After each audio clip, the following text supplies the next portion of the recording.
Okay, so I'm going to be telling you guys all about my fiddler crab habitat, giving you guys a little tour and introducing you to my 3 fiddler crabs. So they are simply kept in a 10-gallon tank. It's an old one that we've had for years and years that we used to use for fish and crawfish and all kinds of different creatures that we just cleaned out, bleached, and gave it a new life for these fiddler crabs. Their base is a mixture of gravel, white sand, and yellow hermit crab sand.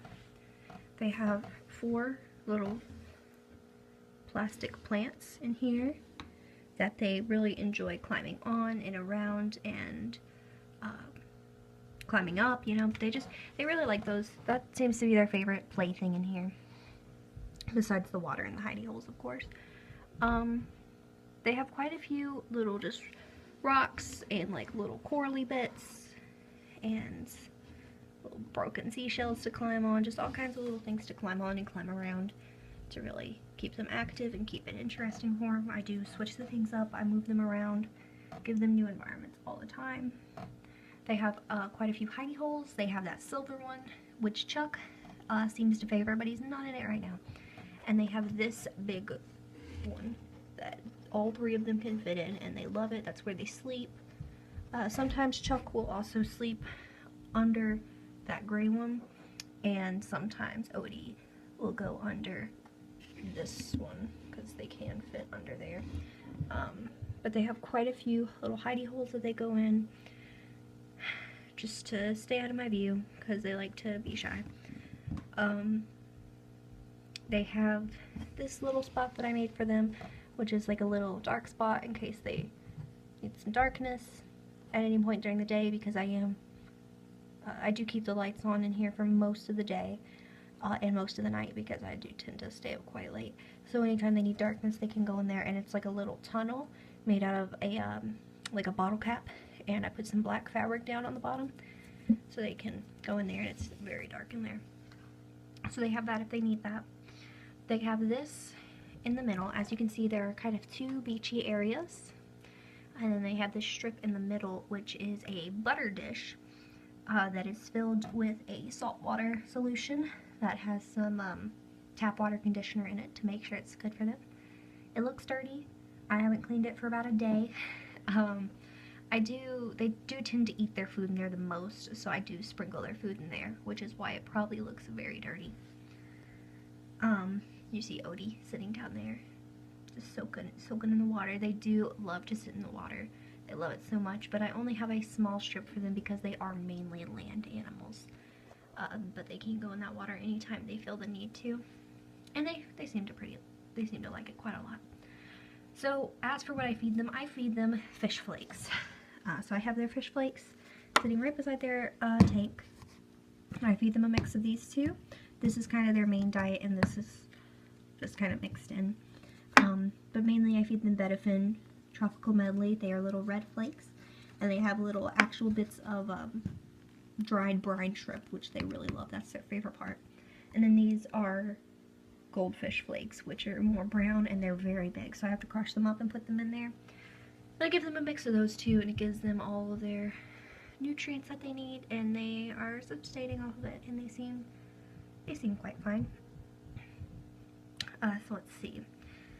They have quite a few seashells around the water so that they can easily get in and out without hurting their little feet, because they do have very fragile little legs. So I think that's about it for the little tank view. I'm going to take them all out and individually show you them and introduce you to each one of them. This is Odie Boy. He's the most adventurous of the bunch, so I'm going to let him get down before he falls. He is the one who likes to climb around a lot and come out of his hidey holes the most. He is definitely the bravest of the crabs. He is a boy. He is missing his big claw, which was torn off by Chester. Back when we first got them, they were trying to figure out who's going to be the dominant boy, and Chester won. Don't be concerned though. Fiddler crabs are kind of like lizards, and their claws will regenerate. It will come back. But Odie is my favorite. Don't tell the others. He is just a sweet little guy, and he loves to climb around. He will crawl right into my hand, but he'll also he will also crawl right out onto the floor if I'm not careful with him. So that is Odie. This is Mo. She is my girl. You know she's a girl because she has two little hands. She is a lighter color than the boys, and she is definitely the most feisty of the bunch. She likes to try to pinch her mama. So let me let her out. Alright. So there is Mo. She is my little lady. She likes to hide a lot. She's quite the shy little girl. But she's great. She does try to pinch me, but their claws are too tiny to pinch me. So Mama always wins. Isn't that right, Mo girl?